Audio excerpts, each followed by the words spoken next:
In the following podcast, we'll be hearing from Gerard Kruiwagen and Patrice Rousseau, portfolio managers of the Sim Balance Fund. They'll be taking us through the events of 2011 and also giving us some of their thoughts on the investment environment as we head into 2012. At Sanlam Investment Management, we follow a pragmatic investment philosophy, pragmatic value. The cornerstone of our philosophy is to concentrate on valuations of companies, and we don't spend much time on forecasting. We try and value companies, assets and so on by looking at current data available in the market. The Sim Balance Fund has 67% in equities at the moment. The rest are on fixed income assets ranging from property to bonds and cash. Of the 67% equities, about 17% is offshore and 50% is onshore. The industrial sector was the best performing sector, up 10%.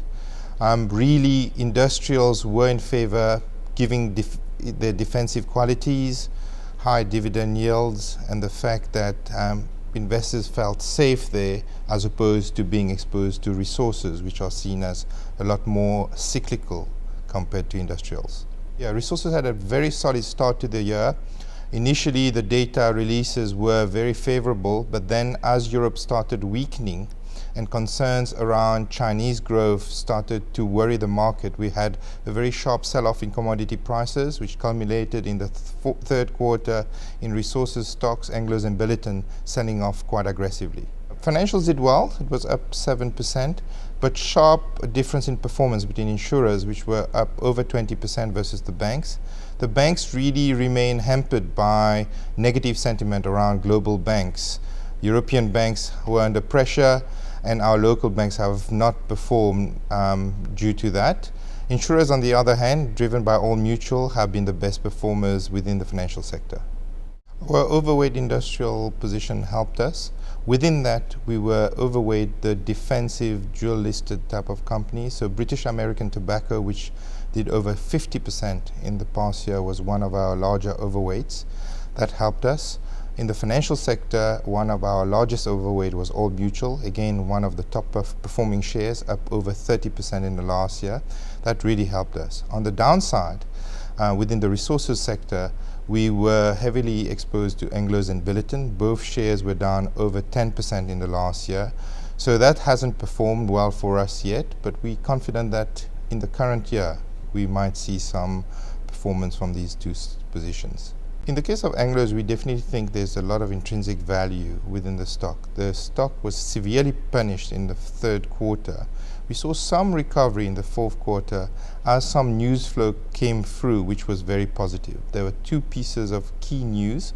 One, the disposal of their copper assets in Chile at a very favorable price, and two, the reinvestment of some of these proceeds in the beers. We think both transactions are very positive, and I think that the market will recognize that in due course. Currently at Sim, we prefer offshore equities relative to local equities. We find that offshore equities are very well priced. If you look at price to earnings on a normalized earnings basis, in other words, looking at earnings over 10 years, offshore equities look very attractive relative to local equities. Also on a price to book basis, we find offshore equities are more better priced. In the Sim Balance Fund, we specifically prefer European equities, even though the macroeconomic environment doesn't look great in Europe.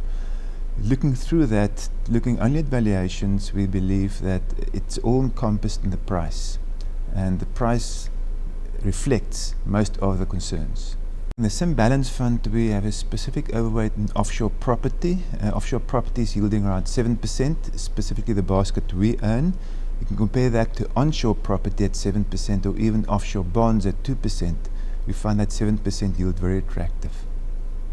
The Sim Balance Fund has been overweight offshore assets, specifically because we thought the rand was quite strong throughout last year. Because the rand has weakened about 17%, it has benefited the fund quite a lot. And at the moment, we still carry overweight because we think there's still some opportunities offshore, and the assets are cheaper offshore than locally.